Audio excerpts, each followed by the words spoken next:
Welcome back to another episode of Embracing Magic with me, Steph, and my lovely co-hosts, Lizzie and Tony. Today, we're going to be talking all about green magic. So what it is to be a sustainable witch and also kind of practicing on a budget and avoiding those sort of mass-produced items if you can. So the aim here is to provide you with ideas for sustainability that you can slowly incorporate into your practice. We're not looking for perfection here.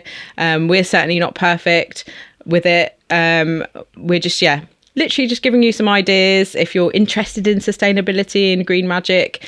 We're going to get started with looking at things that you can reuse. So if you're a new witch at home, and you're just getting started, what is already in your home that you can use? So the first thing probably that I thought of was jars. Jars is probably like a really easy one to collect over time. We use a lot of them, obviously, buying things. Jar hoarder. And they're great for spell crafting. Making spell jars, things like that. Also collecting rainwater. Foraging, yeah, exactly. And then making little tinctures and kitchen witchery things. And also storing stuff. Yeah, absolutely. I was going to say salt as well. Just salt in your house. Using salt for corners of your room or how on your doorstep, whatever. Even if you're just beginning, that's a really useful, brilliant protection. Yeah. You probably got it in your cupboard already, to be honest. Yeah. Exactly, yeah. In your cub. In your cub. In your cubby-hole. Hashtag cub. Oh, we've gone mad already. We lasted 2 seconds. Salt is a great one. Also, I was reading actually, because I've obviously been delving a little bit more into Italian witchcraft, having learnt about my ancestry. And one thing I thought was really cool was making a divination tool out of a wedding ring. So I've actually got my grandmother's wedding ring, so I'm going to make it into a pendulum. That's amazing. That's a really cool idea. That's really cool. So yeah, you reuse so many different things. Like, say you want to practice, what's it called with the tea leaves? Tea leaf reading. Tassomancy. You could use an old teacup that I've got a teacup that's passed down to me from my grandmother. I'm pretty sure you definitely have a few tea sets. You have about 1 million teacups. Just a family of hoarders over here. That's an awesome one. Or you could, you might already have that in your home. I think also like with when people are starting to build their sort of like herbal collection and stuff like that, they tend to want to go out and buy all of those herbs. And we were chatting earlier about just using tea bags. Often you get tea bags that have like a mix of herbal blends in them. You can just open those up and use them in your spells. Yeah. They're really handy. And a lot of the time they're already in their like corresponding orders. So if you get like a calming tea, you'll get lavender and chamomile and valerian and stuff like that. And that's perfect for any kind of dream spell that you might want to craft with. You can just use a tea bag. Yeah, absolutely. You could put them in little charm bags and put them under your pillow, things like that. And you saying about like moon water, you can also do sun water as well. So you can collect literally in your little jar your sun water or your moon water and then use that in your practice. So just so simple, so effective, but just as a beginning, it's a really good. Do you mean like collecting like rainwater and then charging it under the moon? Yeah, so it's collecting all the sun. All the sun, exactly. So, there's one that I've done where you have the water already. So you could use your tap water, but you leave it out in the sun to charge. So it's like it's infused with the energies of the sun, and you can write a little note under it, for maybe an intention for that day. Or a sigil, yeah. A sigil, yeah. And so you can maybe make your intention for that day or your sigil, leave the note under the sun water, and then it's charged. And the idea is as well that your intention is charged with the sun. And then you can use the water in your spells or... And I think that the process of it is to ensure that you put it out either before the moon comes up or before the sun comes out. So you get the full phase of the sun or the full phase of the moon. And then you get that whole period of charging before you can then use that water in any of your spells. And it might be that if you're using full moon water, it's all about introspection and reflection and, releasing. And, if it's going to be solar water, it might be for... So you can have it for new beginnings, transformation. And you're exactly right, because throughout the day with, for example, if you decide that in your, your sustainable path, you want to connect more with the sun, you can start with putting the water out in the morning at sunrise, which is new beginnings, and then it will charge to dusk, which is about making that intention start to come into fruition. Then by 4 o'clock, it's about you reconnecting in with the water when you get home, and then in the evening, it's entirely up to you. Then you could use that water in your spells. You can even pour it back into the earth, so it's made a full circular. So just like the moon's phases, the sun also has phases. But I guess if you didn't want to go into the phases, you could use sun water just for like vitality and energy and what's the same thing? Happiness, joy. Yeah, joy and growth and stuff like that. Everything that comes with sunshine. Yeah. And that's a really great way of, doing spellcraft without spending any money. No you probably already have a jar. Yeah. You've already got access to water, hopefully. Exactly. The sun is in the sky. Yeah, so it's an amazing way, to incorporate. I think that's something that as when you're just starting out is thinking about the moon and the sun as like a huge part of your sustainable craft, because it is, it's the cosmos and it's the energy, but it's a really useful, sustainable way of making connections with it. I think that's how I've sort of begun with it all. I read about something really cool earlier called no waste witchcraft, which is basically witchcraft practice that literally you don't use anything. So then you're not leaving any kind of a footprint. And I would imagine that's kind of like working with the elements outside. You're working with air, you're working with water, but you're not actually making anything. So it might be that you're accessing those water spirits and you're connecting with them and you're manifesting with them or creating, making intentions. I thought that was a really interesting concept because there's not really anything in this world where you're not leaving some kind of footprint. And I love the idea of being a green witch and being able to practice without having to buy anything. Episode done. Well, that was short. That is probably the most sustainable way to practice witchcraft. Yeah. Or you could just not be dead. use a good thing. The most sustainable thing is just to die. Be dead. I don't know. I feel like we'd be giving off some sort of toxic energy. Another one, going back to jars, actually, that I totally forgot to mention is obviously a lot of us use candles.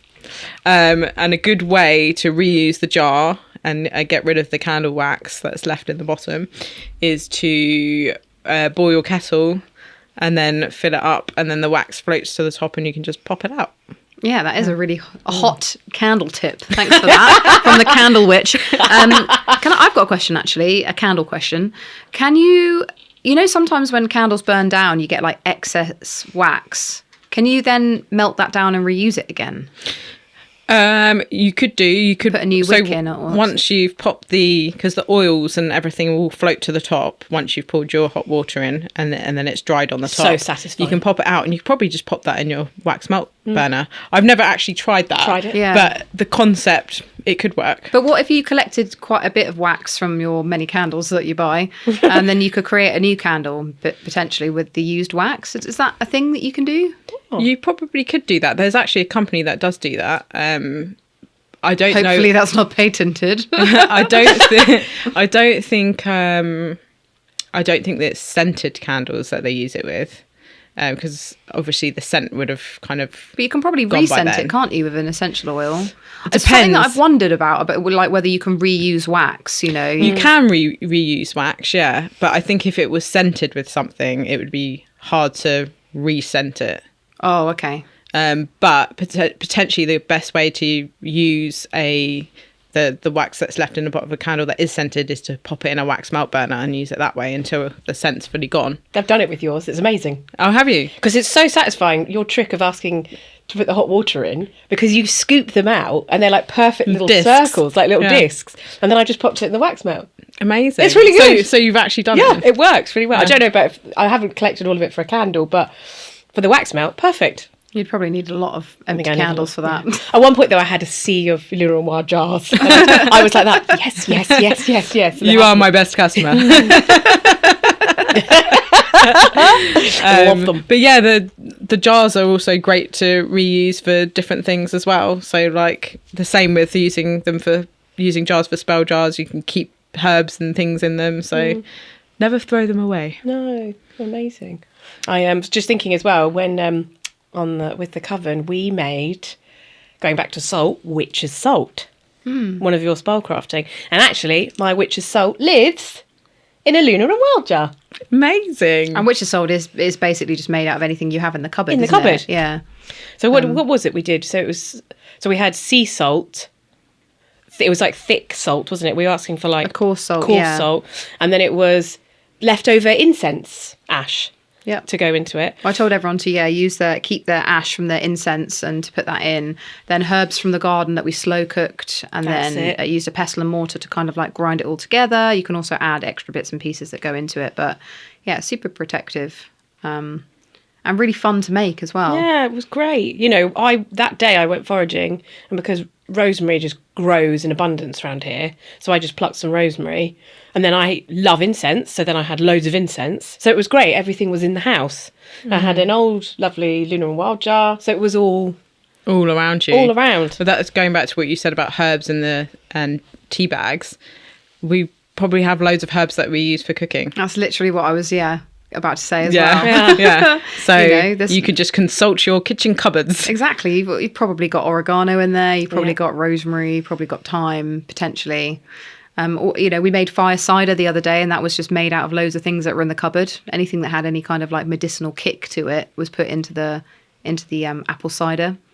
Yeah, I mean, there's so much at your fingertips in your house. Like I often just go around and just see what I have, like whether I've got like buttons or thread or whatever I can use in my crafting.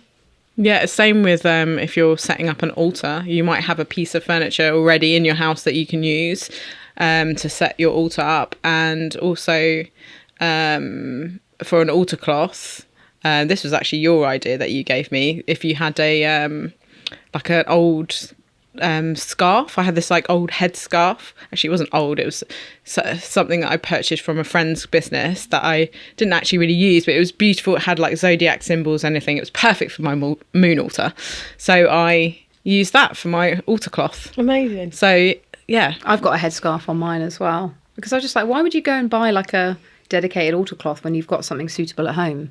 You know, a lot of people have like scarves and stuff like that they don't use, like an old silk scarf or but yeah, I mean, like there's so many items that you probably have in your house that you could build your altar with. I because we were renovating, I had to stop using this big altar space because I had a big sideboard. So I just ended up using my like vanity desk, which is a lot smaller, but actually it was perfect, you know. And some people just use a shelf, don't they? Yeah. You don't need to have a dedicated piece of furniture. I mean, you can if you've got the luxury of space, but often you can make it work. I think my altar is made up of an old bedside table cabinet. Yours is like spreading across the room. It's an old bedside table cabinet, and then half of it is on my desk. So I actually work with my altar space. And I think a few of the items have been sourced from either Facebook Marketplace, because there's a lot of vintage items. That's a good place to get stuff. Vintage items on there, and antique items, and also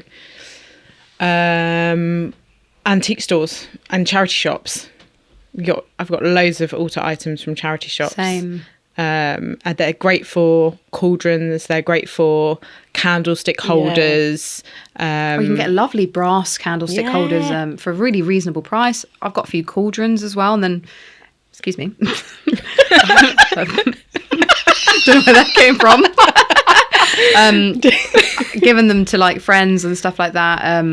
And I love those like crystal bottles that you put whiskey in. You know, I've got a few decanters. Yeah, I've got a few decanters that I've kept my moon water in, which I think are really beautiful. And I don't find them to be very expensive. They might be a bit more expensive in Surrey, but where I'm from in Hastings, all of this stuff's pretty cheap. You can even get like book stands and stuff like you'd have in churches, and they're amazing stands for like your grimoire. Yeah. Grimoire. I don't know why I said it like that. I love that. Grimoire. Who am I? High Priestess Tony. Yeah, there's so much cool stuff in antique shops. I mean, I could spend like a whole day. There's this amazing antique shop in Kingston, actually, that we often go to, and it is just amazing in there. It is full of stuff, and it's not just one floor. It's like Oh boy. upstairs. Hello. And there's like so many random different things. You can also get amazing crystal jewelry from antique shops. Yeah, as you well, can, yeah. that aren't really expensive. I'm not wearing it today, but I've got a big turquoise ring from an antique shop. So yeah, antique shops are just Because I would dream. admit, when I was beginning my witch journey, I was like, woohoo! I was going on all the websites and I was buying tittle tattle. All the crap. All the But you're crapola. not alone, because It really you know, was. It was naughty. I think witchcraft has become quite commercialized in the last year or so, sadly, and there's a lot of bigger companies that are mass producing items for witchcraft purposes, but Especially then there's like starter kits and stuff like Yes. that. See, I was guilty of that. I bought a starter kit because you think, oh, well, where am I going to get everything? And you think, oh, great, it's all together. Hooray, hooray. But actually, as you... Are they actually useful? They're quite useful. The only thing you do feel... Some of it, like I got this starter kit, and I suppose the herbs were lovely because you got... you've got them all in cute same little, size bottles. Little bottles, and and again, you can use the bottles again, lovely. But then some of the other things just did feel a bit tatty. That's the thing. It felt, for example, the bell that you got with it just felt plasticky, rather than you could go to an antique shop and get a beautiful bell Yeah. and use that put that on your altar, rather than a sort of tatty, plasticky, So there's parts of it that I was like, oh, that's lovely. And then parts of it I did feel quite guilty. And then it was after speaking with you and other witches, where they were saying, really think about it. Go to antique shops, go to charity shops, connect think with the about items. connect with the items. And then I think as well, kind of leading back to what you were saying, when you are delving into thinking about life as a green witch, and you're going on daily walks in nature, and you're plucking your own rosemary and lavender, and you are meditating in a wood, and you're connecting with the land and the earth, then you start to really understand what it means to be a green witch. Or Yeah, I don't want to like put anyone down that enjoys No. the kind of not at the all. purchasing of things, but I do think that is a much more connected version of witchcraft I than think just so. The problem is with going out and buying loads of things that you don't have the opportunity to either build yourself or get handed down to you or connect with properly, is that you just end up being surrounded by crap. You just get surrounded by things that are meaningless to you, don't spark any joy, and then they're not useful, So I think that it's really handy to take your time with choosing items, and even now I'm missing things I'm hoping at some point will just present themselves when they're ready to. Yeah. Like you say, it's not at all in any way to diss anybody who loves, I mean, I'm a spender, I like to spend, but it's when you delve a bit deeper and you really start to make connections with the things that go on your altar, or the things that do really speak to you in a charity shop, or that are handed down, like that beautiful ring. It just enhances your practice more, rather than, which I was completely guilty of, going on and...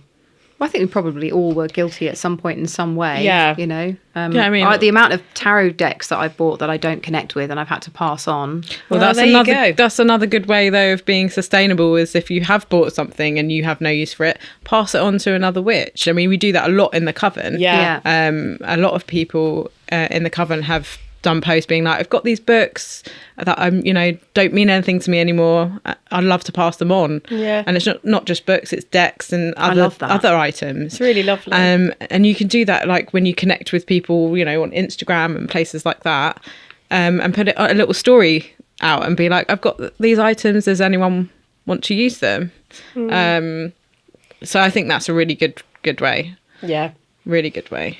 Yeah, I still have moments of buying things I shouldn't, definitely. So I'm still very much still having to really learn and really think about it. But I do find that one thing that I've really been thinking about with sustainable witchcraft or green witchcraft is I've been really researching and very inspired actually by the, if anyone saw it and what we spoke about last time about ancestral witchcraft was connecting to the land. And where we live is very juicy. So one of the things they talk about is, as in green witchcraft, is ley lines. Yeah. And about witches being, steward guardians of the earth. And ley lines are seen as so many different things, but one sort of avenue is it's an energy line, and it's part of our responsibility as witches to clear those energy lines. And we live on an energy line. I don't think I actually knew that. So It literally runs through where we live. I couldn't believe when I found this. is this recently? This is recently, yeah. We could go tonight. Yes. Let's go in the darkness. It's unreal. I was like, pardon? Because I was looking at Surrey's ley lines and where they all stem from, and Stonehenge. And Because whenever I think of ley lines, I just think of like Glastonbury and that sort of area.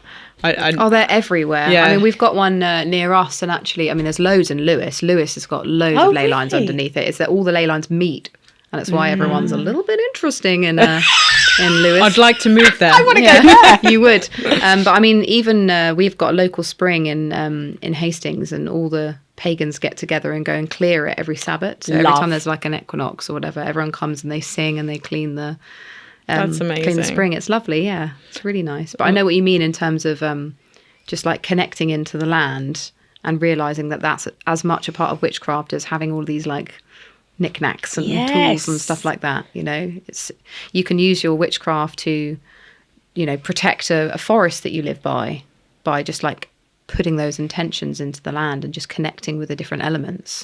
Completely. I really like what you said about being mindful of like clearing areas. Yeah, I think that's a really good way of giving back. I think we've touched on that before, but especially if you're foraging from the land, if you notice any rubbish, clearing it is a great way to be sustainable. Yeah, absolutely. It's funny that you were saying about the forest and clearing the land. Again, the land that we're on is by this forest, which is where the ley line runs through. And I've really noticed there is somebody, and it just makes me so proud. There was one area of this forest that we live in is so bad for like people having their lunch and just leaving everything. And I kept thinking I must do a really big clear up. And I went the other day and it was completely clear. Oh, wow. So I felt like there are others who, are so aware of protecting the land, clearing the land, because it does have a beautiful energy to it. It's sort of vibrating. So it did fill me with joy that there are others out there really paying attention, honing in, protecting the land, being a steward, being a guardian as well, because it's so important. Because if I'm in the wood, I will pick up things that I see, but it kind of like spills outside of witchcraft. It's not just about the crafting that we're doing or the spiritual practice that we have. It's also about the way that we choose to spend money in our lives. So, where we buy our clothes from, what shoes we wear on our feet, what, washing powder we use. Like, it's a lot to think about. It's probably too much for one person to think about. But I think making those small changes, when you can, within your own financial and emotional boundaries or whatever, is part of witchcraft.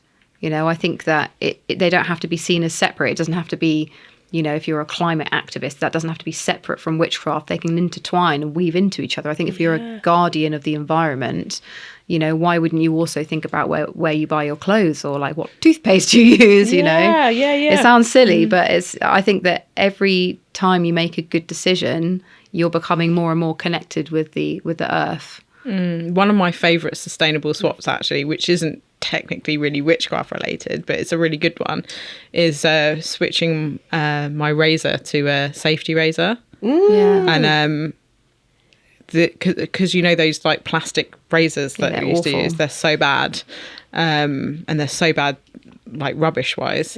So yeah, the safety razor, it's amazing. But you say it's not technically witchcraft, and my point is that it is. It is. It when is you're shaving your legs. Because I think if you your face, your butt, whatever. But I think I'm not judging. No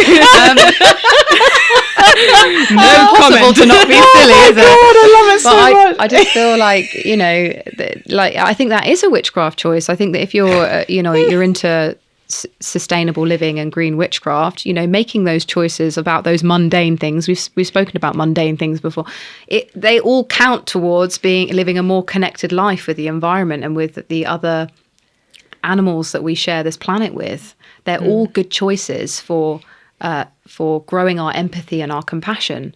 Yeah. So I don't really see them as separate. Yeah, I agree. I concur. I concur, Tony. Priestess Tony. Excuse me. Wearing a blanket over here. Sparing on from that, actually, is self-care products are probably a really good one that you can craft yourself. Yeah. Crafting or purchasing from an independent person, because there's so many witches that craft amazing I love it. self-care potions. And so good. we're gonna shout out Phoebe from Earth Remedies, because we all love your products so much. And incredible. Phoebe makes incredible products for skin and Everything, really, everything, yeah. bath salts. But you feel the love in Beautiful. her products. You feel the love. You feel the connectedness, because she forages a lot of the stuff. She hand makes it all. There's a story behind all of it. A lot of it's medicinal. Yeah, she's absolutely fantastic. Incredible knowledge as well. Yeah. Like she recently she was talking me through. I bought Dream Mist, and she was talking me through just how it was made, the temperature at which it was made, just the masses of knowledge and love that's gone into them. Just incredible. But Phoebe's one person, one business, and I think the idea of collecting these, like this group of people that make beautiful things and being like, these are the things that I believe in, these are the products that I trust, and I'm going to put my money here because I know how they've been made. I know where the products have come. I know where the ingredients have come. I know how they've been, stored. I know what they're all in glass containers. Like it removes all of that commercialism, kind of mass production. like capitalism. It takes you out of that space, and builds that connection with that product that makes you, when every time you use it, you're like, this is special. I'm putting something special on my face. Yeah, absolutely. And I think that's beautiful. But in the same respect, as much as I love Phoebe's stuff, I also really enjoy making my own things. Yeah. And when you start making your own things, you realize that it's really just not that hard. I mean, I think obviously Phoebe's stuff's different because her stuff's really special, the way it's put together. But I mean, in terms of like basic products, you can make stuff yourself and it's easy. Yeah, I mean, even things like room sprays and stuff like that, really easy to make. Yeah, or like I have, I get, especially with this time of year, because the weather's a bit harsher, my skin gets really sore and really dry. I've got really sensitive skin, and just like putting a cap of castor oil in my bath. I'm a big castor oil fan in general. Me too. Like organic castor oil is the holy grail. But also I use castor oil on my face as well with a bit of frankincense. Again, I like to make sure that essential oils are really good quality as well, because there's so much cheap stuff out there. And it's, speaking of essential oils, I've got a really good, if you're in the UK, a really amazing company called Naturally Thinking, who have a farmland, and they grow a lot of their own plants to make essential oils. Oh, I love that. That's amazing. Yeah. So, and they do source. You saved that for the podcast. You shouldn't share that with us. Just for you guys, not these bishops. Now they're going to sell out. They're an amazing company. So if you're in the UK, but they do also source from other countries, because obviously in the UK our weather, our climate, our climate isn't great for a lot of things. But even essential oils need to be seasonal. You can only harvest X amount, which is why stuff like frankincense is so expensive. I'm sure that this company probably has an abundance of lavender and rosemary, because that grows really well here in the UK. But we don't tend to have a lot of citrus trees, for instance. No. So yeah, I think that's amazing. That's really cool. But again, vegetables is another one. Yes. Food. So shopping seasonally for veg, and we've just started actually getting the Riverford organic vegetable boxes. That's what I get. And so good. Yeah, they're amazing, because you also get other vegetables that you necessarily wouldn't buy. So it's like, oh, what can I do with this? Yeah. And actually recently Tony and I had a kitchen witchery day where we were like making soup together, and Tony also made me some sauerkraut, which I still haven't tried. Doesn't trust me. I think she's trying to poison me. I really like to ferment things. I do. So yeah, definitely those sort of boxes where, you know, organically, locally grown vegetables. And they the other thing is they taste amazing. They do. The Yeah. taste The difference taste is huge. completely different. It's I think also amazing. there's this sort of like misunderstanding that seasonal or organic stuff is really expensive, and it doesn't have to be. No. Like, you know, you just got to find like a local stall or stand, or, you know, even go down to the actual farm. You know, if you've got one that's close to you, it isn't always more expensive, but I would say it's worth it. Definitely. Yeah. Yeah, and obviously there's a hell of a lot of wild food out there as well, which is seasonal. Did you eat your parasol mushroom? No, it's in my freezer. Is it in your freezer? So you can forage things and freeze it to use it. Where dreams go to die. Will she ever eat the mushroom? To be continued. Scared to eat the mushroom. No, but we foraged some. We found chicken of the woods, but at the time, I think we were just about to go away or something, so we chopped it up and froze it. So yeah, that's ready. A great idea. Great. Ready for us to eat. Well, we foraged some juicy parasol mushrooms, which were huge. Are they tasty? I've never tried They one. are so tasty. I had it with a bit of butter. Just butter, actually. Just butter, sauteed in butter with panko breadcrumbs, and it's delicious. But they were talking about being a bit scared to eat it. Ellie, another dear, lovely friend of ours, she called me while she was eating it because she kind of just wanted someone to be there because Yeah. Just in case she died. died. she was like, "Can I just call you? I'm just about to eat the parasol mushroom." Just in case I pop my clogs. Yeah. Just in case you need to call 999. Yeah. And I was like, "How are you feeling?" She's like, "It's really tasty." I was like, "Are you feeling all right?" She's like, "Yeah, I feel great." Yeah, You do actually have to be careful, though. have to. You know. do have I to be really careful, especially with mushrooms. There's like several points of ID with mushrooms. Yes. So you can't just go, oh, there's Ooh. a mushroom. That looks like the picture. I'm going to harvest that and take it away. 100%. You have to look at the stem, the gills. Is it Yeah, gills the underneath? What's where Megan's handle? Megan's handle is at the garden cottage. And she's fantastic in terms of like identification and mushrooms. I mean, she Yes. does do like foraging walks and stuff like that. But you know, in And terms of maybe trying to an learn, underscore underneath somewhere. I feel like there is an underscore Yeah. in there somewhere. Yeah. Something like that. But you're right. She says, even she, before she has a mushroom, she will check. She will do 3 her points of Yeah. her points. Is of it 3 reference. points of reference? I think it's 3. I think it's the stem, the gills, and the land. that it. Yes. And sometimes you have to, some mushrooms. You have to like cut them. Yeah, if you cut them, they may be a different colour inside. That's a good indication. And the Smell as spore well. print. Some of them might smell a certain way. But also, even if a mushroom is edible, sometimes it's it's very fibrous and it can be bad for people's like who have like not gentle's the wrong word, but like sensitive stomachs Tummies. and stuff. Yeah. Well, they always say actually, if you have obviously foraged and identified it correctly, then only take a small amount to see how your system reacts to Yeah. it, rather than eat the whole eat the parasol whole mushroom. Oh, Is that what you did? I did? That was wrong. So do not do that. Well, if you're feeling confident, I suppose. I was feeling really cocky. But yeah, foraging is amazing. Like we foraged some elderberries and made an elderberry syrup to last us through winter. So because obviously elderberries are really good for your immune system. There's a lot of vitamin C in them, and yeah, Antioxidants, yeah, they're And amazing. It's a lovely thing to do close to Christmas as well, because it fills the whole house with that beautiful smell, doesn't it? You get because it's got like cloves and cinnamon and stuff in it, and it just I mean, smells I'm amazing. I'm Yummy. sure we're going to have Megan on the podcast to do a whole episode on foraging. yeah. But yeah, foraging is a beautiful way to connect with the land, and also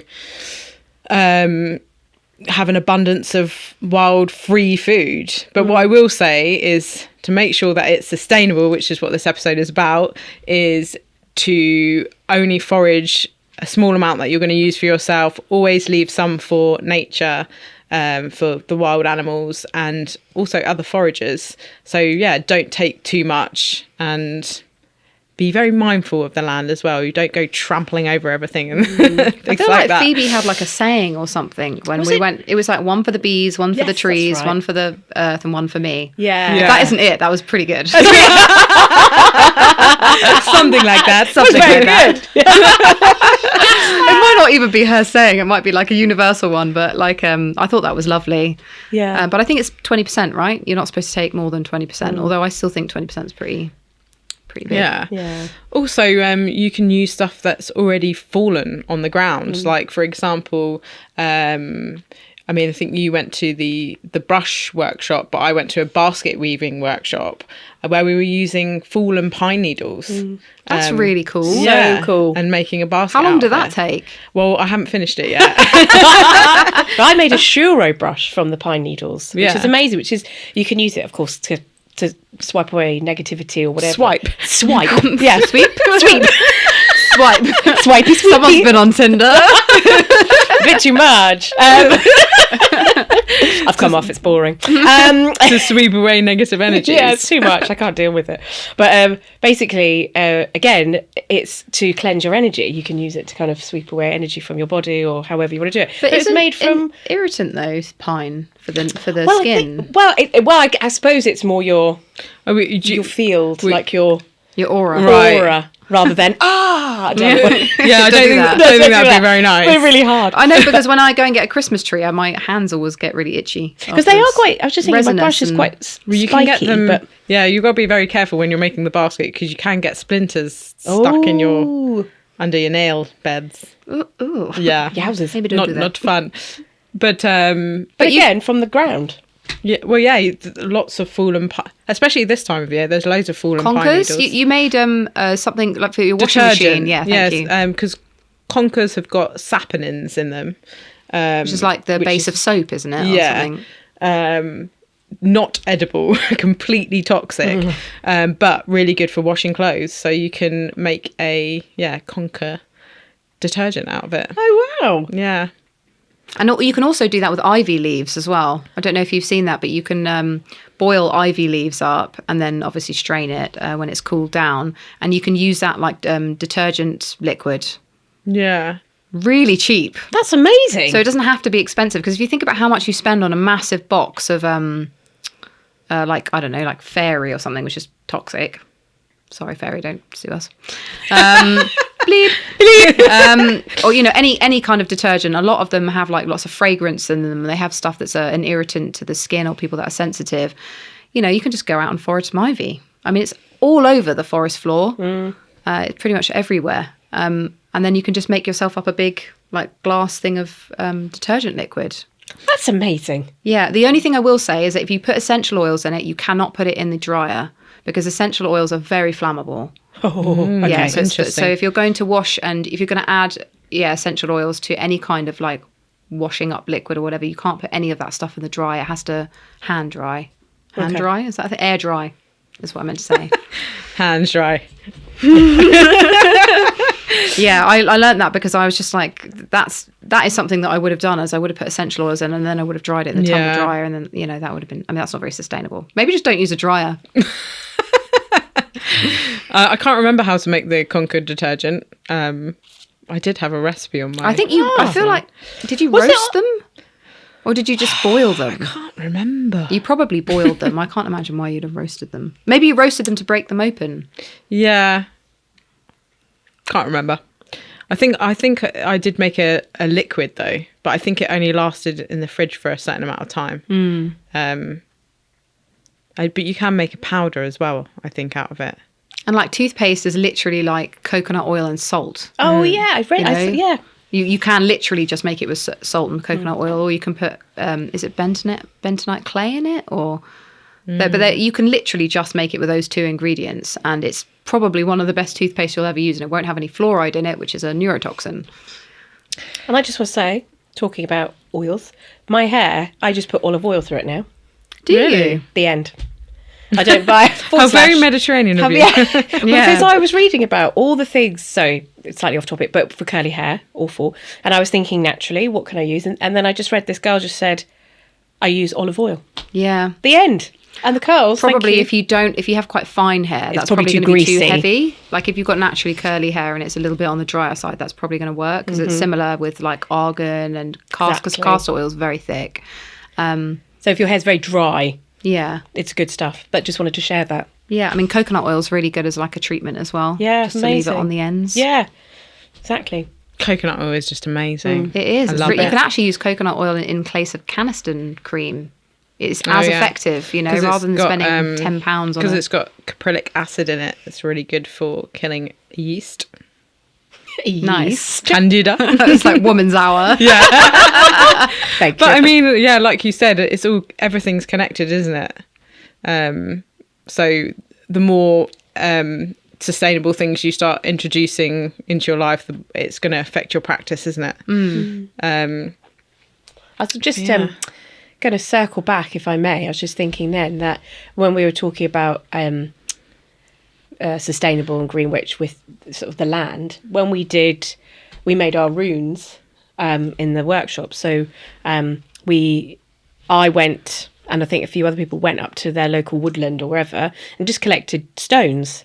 Or Yeah, I went to the rocks. beach and got mine. Yeah. Went to the beach and got, so that felt incredibly beautiful and sustainable, because you just went and collected, you sort of hunted out your own the stones or the rocks that spoke to you to perform that for the and I was going to say runes that's another divination tool.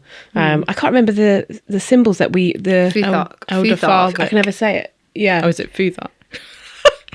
Okay. Tell us what. Now I'm confused. I thought it was Elder Father. Yeah, no, it's Elder Futhark, I think. Don't Please, don't come for us. Please don't come for us on pronunciation.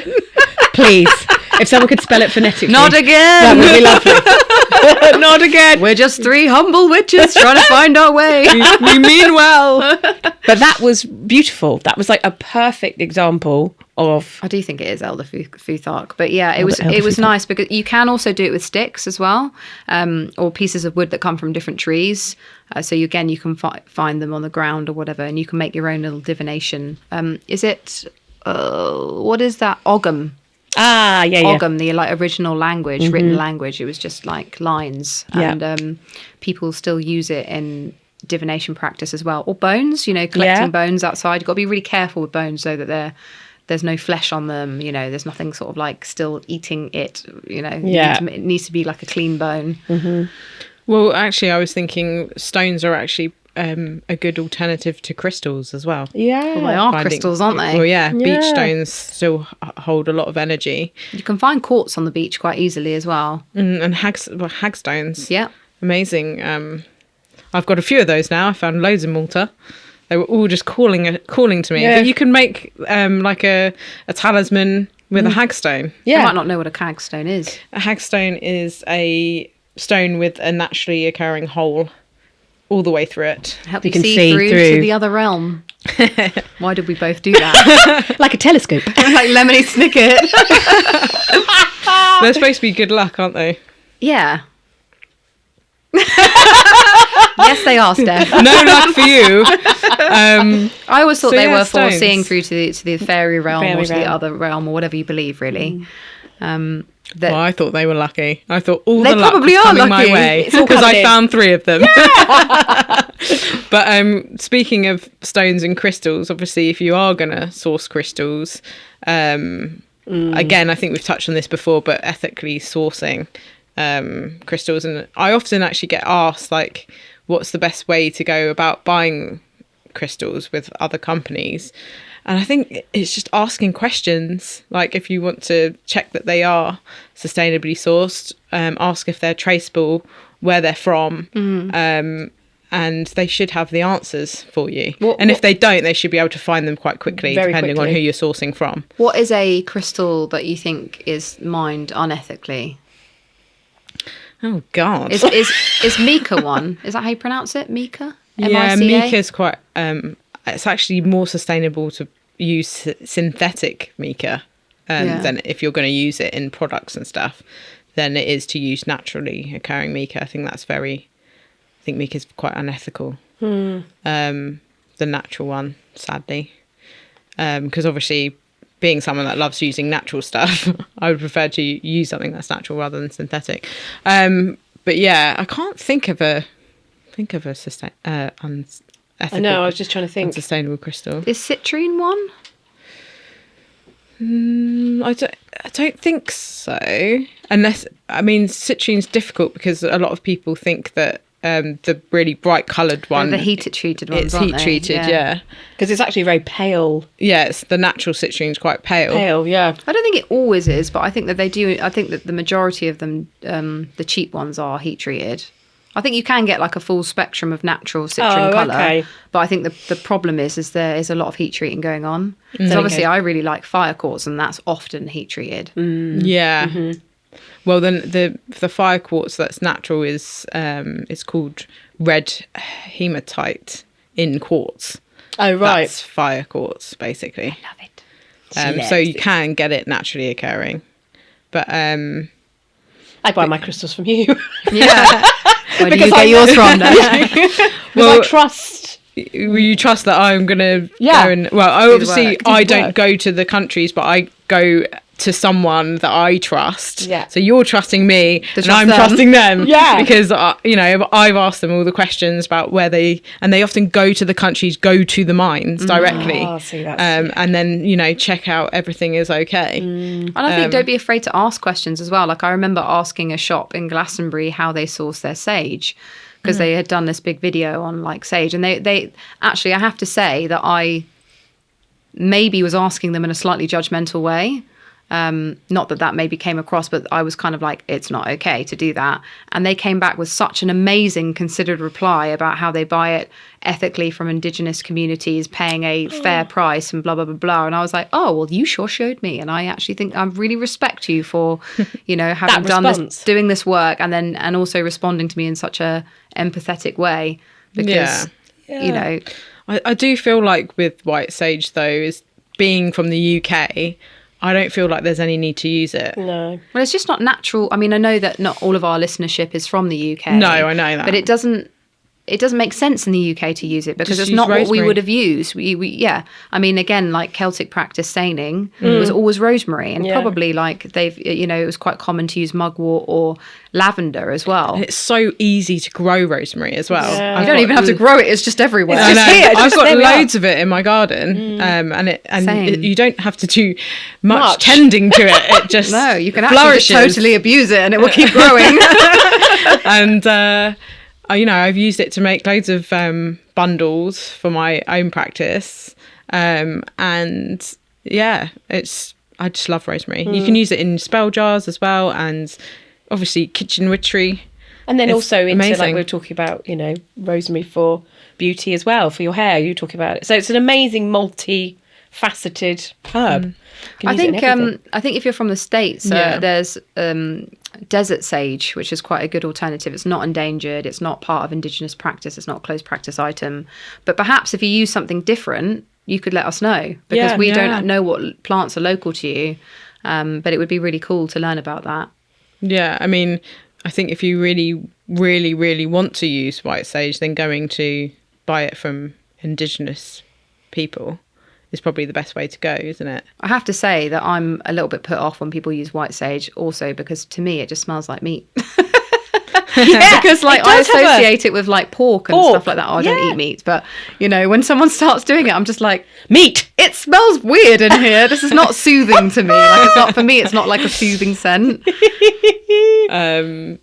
But I think the thing is, obviously, I think lots of people commented when we mentioned white sage before about how you can use it, obviously, if it's sustainably sourced, ethical, and, from the right people that grow it. It's not being, cut down, and desecrating loads of areas of it. But I think the practice of smudging is a closed indigenous practice, and that's I mean, that's not a separate what we do. conversation, isn't it? Yeah, smudging So I is think a no-go. that's maybe the that's how it works with white sage. I don't know. I don't use it. So There's a whole conversation around cultural appropriation versus cultural appreciation, and I just, for me, and I think for both of you, it's just a no-go area. a no-go. Yeah. Like smudging is closed practice. Yeah. And it just doesn't actually just make sense for No. our craft over here. No. So, No. Yeah. I would just use rosemary, or, I've got lavender that I use, or mugwort. Yeah. Or, Love mugwort. Yeah. I endlessly pick you a little rosemary. I know, Like how it's so cute, a little ritual. Whenever you come over, I get a little sprig of bring her rosemary. Does she sing the like practical magic theme tune when she comes? Rosemary by your garden gate. I feel like you should. I will now. I'll be singing Bristol.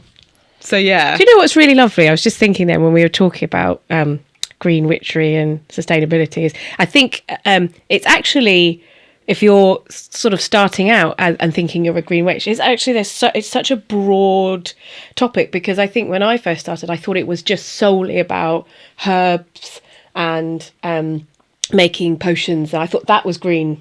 Like herbalism Like type herbalism. thing. But actually, when you think about green witchcraft and sustainability, it's huge. It encompasses a massive sphere of things. So I think for people listening, hopefully that will give you some like fresh ideas of how you start your journey, rather than thinking, oh, I think it's just this, because that was for a long time what I thought. So actually, hopefully this will inspire others to go, oh, okay, right, so there's Well, it's everything, isn't everything. it? It's all encompassing. So yeah, it's just really interesting. It's a lifestyle thing, really, isn't it? Yeah, As well as it's a lifestyle. Every time you put your hand in your pocket to pay for something, you are, financially supporting a practice. So, maybe just put that money back in your pocket and make it yourself. Or at least spend it with someone that you trust, or, like a company that you can ask questions and you feel like you can trust the response you're going to get. Yeah, definitely. Yeah, for sure. And I think as well, starting out as a new witch, I did have white sage, but again, I was informed of the closed practice and everything. And so then I no longer used it. And now I use just rosemary. That's it. That's all I use.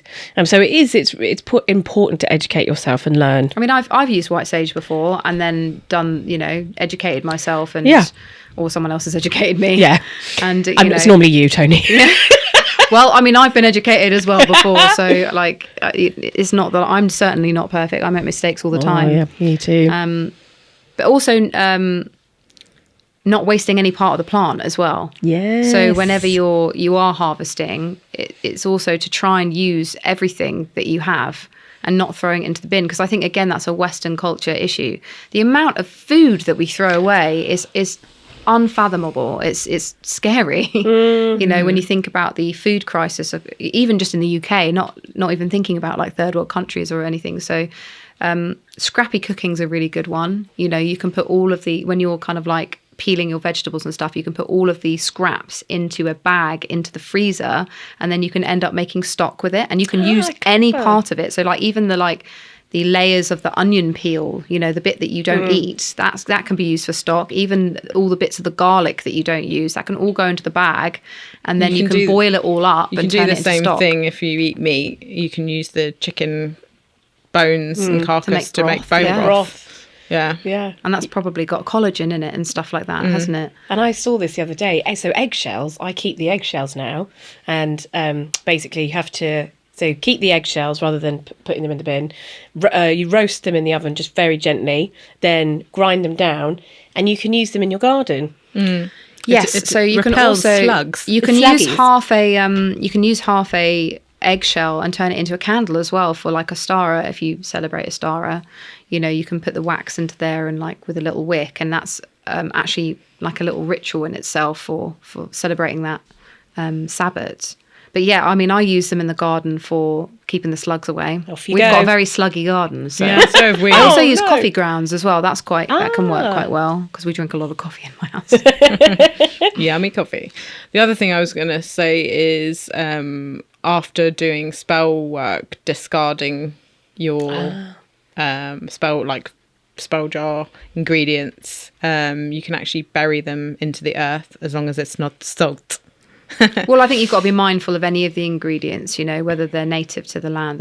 That's another part of green. Sorry to cut you off, but I think that's another part of green witchcraft is actually getting to know what grows in your local area. Rather than a lot of people say that one way to respect the earth is to walk around and shake seeds out, so you're helping like rewild. But actually, if you're planting seeds that aren't native to the area, you could be destroying the ecosystem.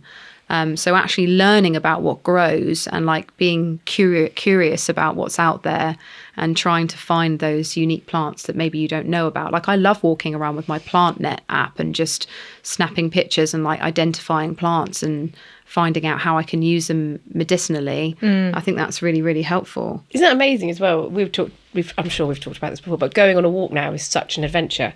It is, because you're surrounded by all these amazing like little characters, all these little plants, and you're like, ooh, like sometimes like, ooh, who are you? I've not seen you before. Yeah. I did that the other day, actually. I was on a walk that I do pretty much every day and noticed this plant. It really stood out to me. It was like, it's actually more of a tree, actually. And it had these beautiful pink flowers on You it. showed me, I remember. And I was like, what are is you? Who are you? Yeah, exactly. And I was like fascinated by it. Took loads of videos. Of course, sent them to Megan. I'm like, what's this, Megan? And she was like, it's spindle. And it's used to make spindle.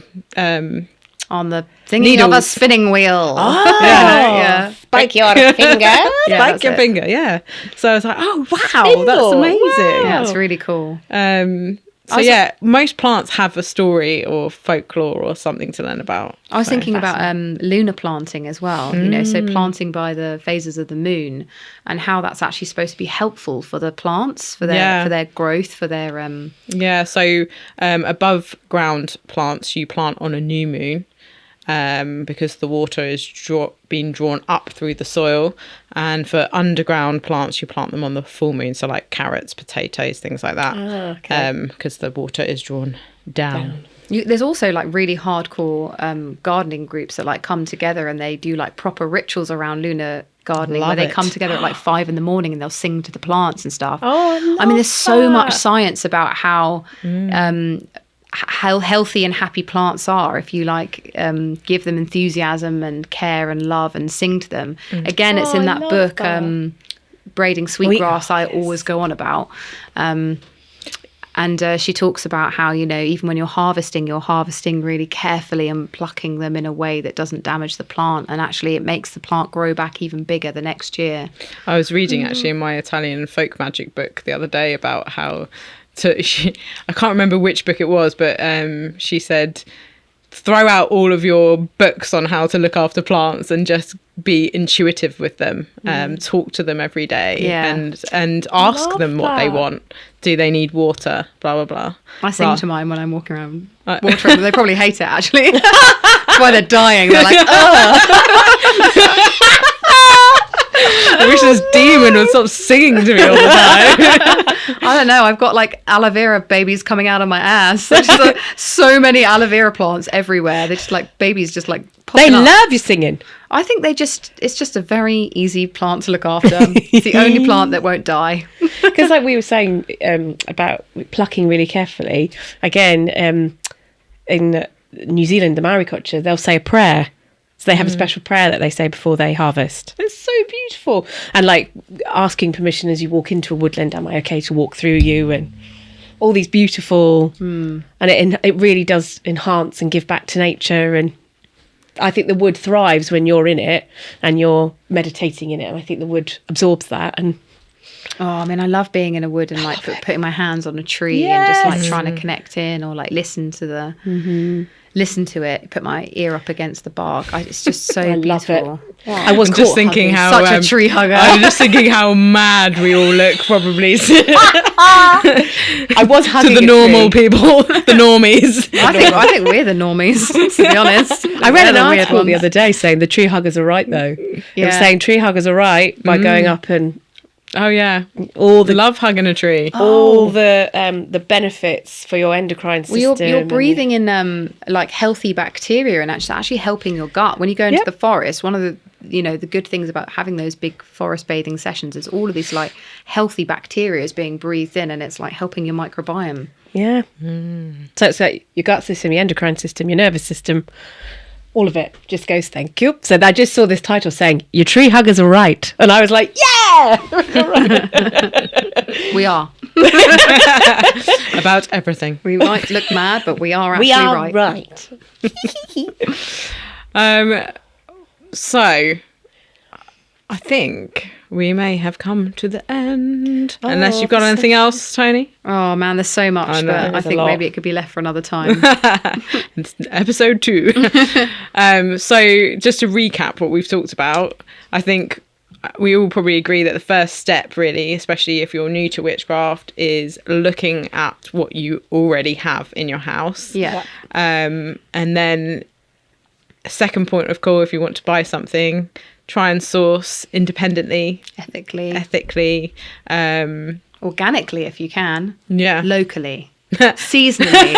This is actually quite all hard. of the words. But you know, some of the stuff that we've talked about may not be accessible for everyone, and I think that's something that we need to consider. You know, that you might not be able to go out and go to a farm and pick the, you know, sustainable fruit or go foraging.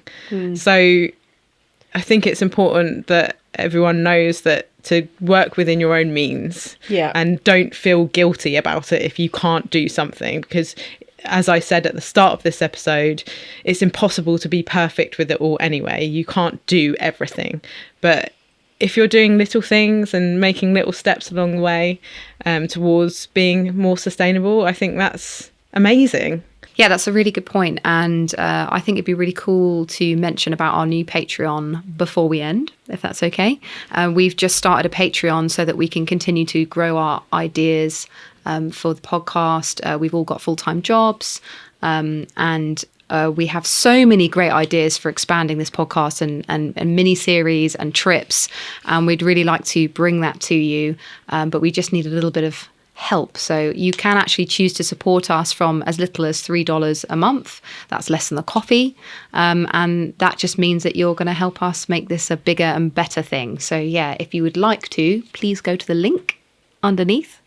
I'm assuming it's going to be underneath, and sign up today. Yeah, anything from $3 up to $5. So it's not going to break the bank, but it will mean a lot to us. So thank you very much for considering.